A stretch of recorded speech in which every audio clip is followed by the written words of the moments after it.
Factory Studio.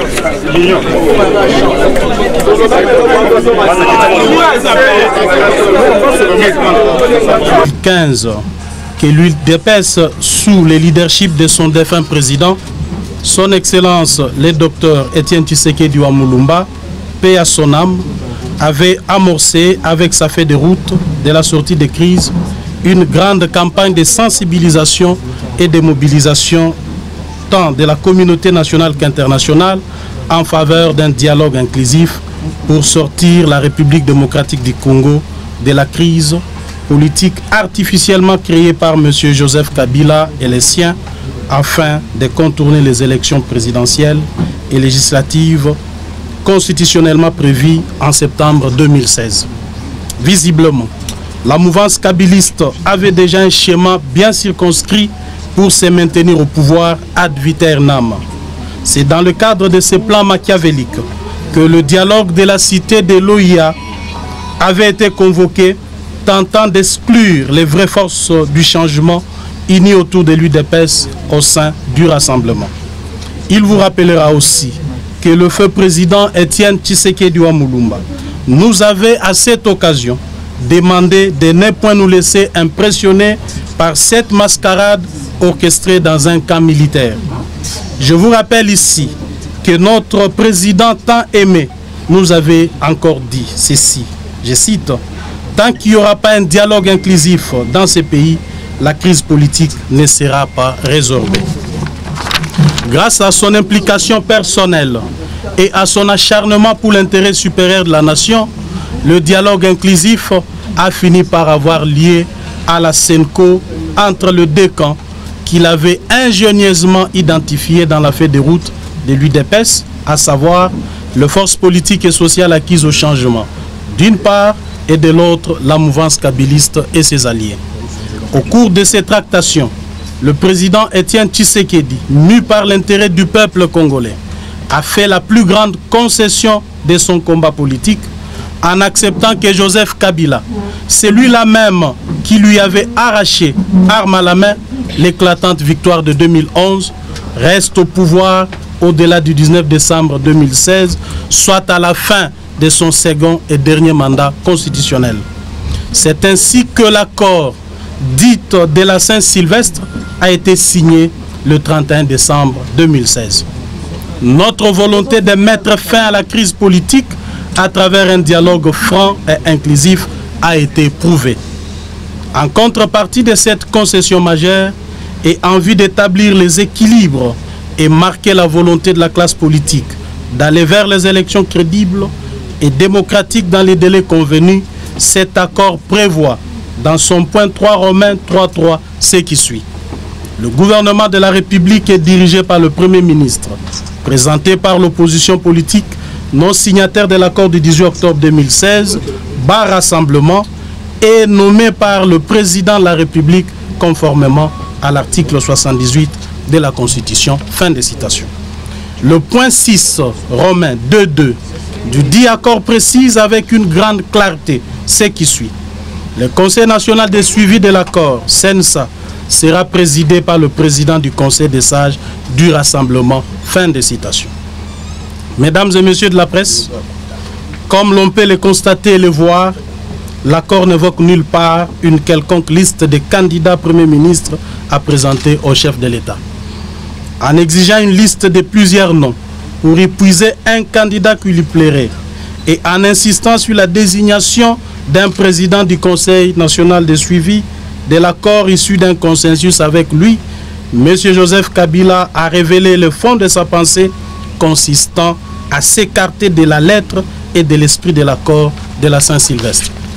Je constate avec désolation que le régime actuel aux abois a délibérément érigé des blocages pour ne pas appliquer l'accord de la Saint-Sylvestre. Par ailleurs, ces pouvoirs tyranniques bloquent aussi le processus de rapatriement de la dépouille mortelle du héros national, feu président Dr Etienne Tshisekedi Mulumba, pour la tenue des obsèques dignes de son rang selon le vœu du peuple. C'est ainsi qu'en date du 20 mars 2017, excédé par la mauvaise foi et les manœuvres dilatoires de la famille politique de M. Kabila, tendant à torpiller la mise en œuvre de l'accord, j'avais pris en toute responsabilité la décision de claquer la porte des négociations sur l'arrangement particulier placé sous les bons offices de la SENCO. Juste après ma sortie de la salle, le parti prenant avait promis à l'opinion tant nationale qu'internationale que la signature de cet arrangement particulier allait intervenir à la date du lundi 27 mars 2017. Il s'est fait malheureusement qu'à cette date, la signature annoncée avec pompe et tant attendue par notre peuple n'a pas eu lieu à cause de la mauvaise foi de la mouvance au pouvoir qui estime que l'arrangement particulier serait l'occasion propice de récupérer ce qu'elle aurait perdu pendant le dialogue. L'UDPS relève que l'accord politique inclusif du centre interdiocésain du 31 décembre 2016 est et demeure à ce jour l'unique source de légitimité et de toutes les institutions à mandat électif de la République démocratique du Congo pendant cette période transitoire et que sa non-exécution, de par la volonté de ce régime finissant, entraînerait l'illégitimité de tous les animateurs des institutions de notre pays. Nous sommes donc en face des gens qui ont abusé de notre volonté de dialoguer pour en finir avec la crise et qui, jusqu'à présent, nous ont considérés comme des politiquement naïfs. Nous ne sommes pas des naïfs.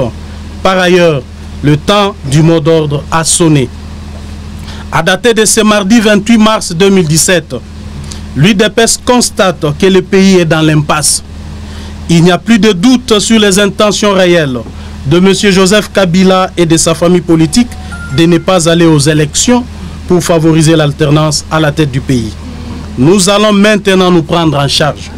Tel était l'enseignement et la volonté de notre président, le fait Dr Etienne Tshisekedi Mulumba. Quel est le mot d'ordre aujourd'hui? Étant donné que notre peuple croit fermement à l'accord du 31 décembre 2016 qui met fin à la profonde crise politique en République démocratique du Congo et ouvre la voie à l'organisation des élections présidentielles et législatives avant le 31 décembre 2017.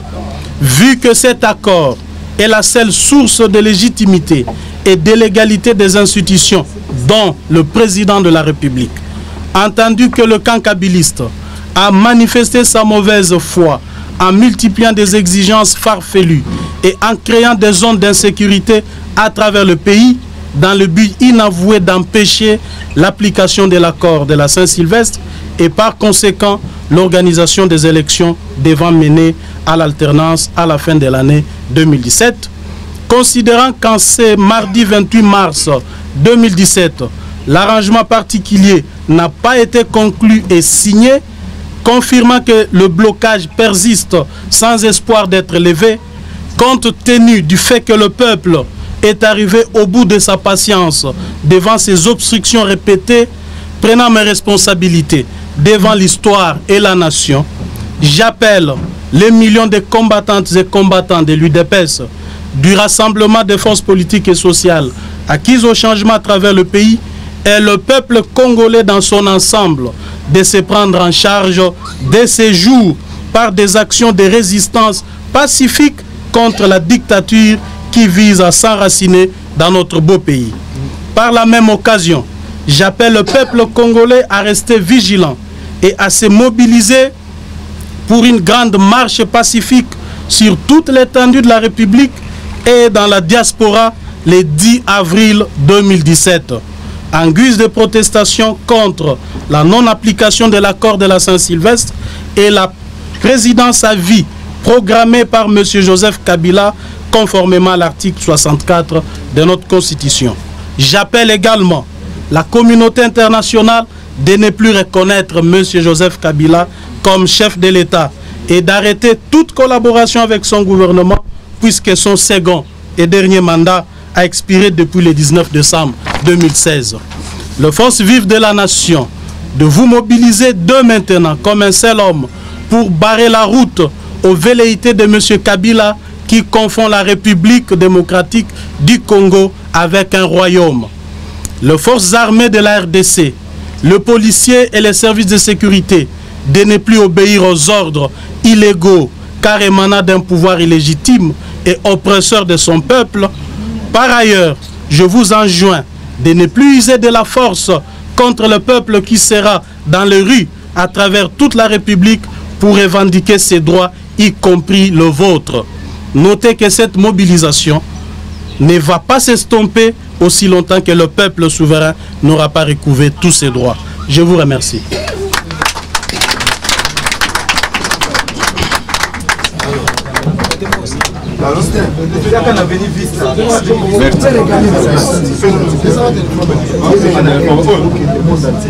Oui. Quand on vous a... On m'appelle Daniel Safou, du journal Les Points Saillants Plus. Et c'est le secrétaire général. Factory Studio.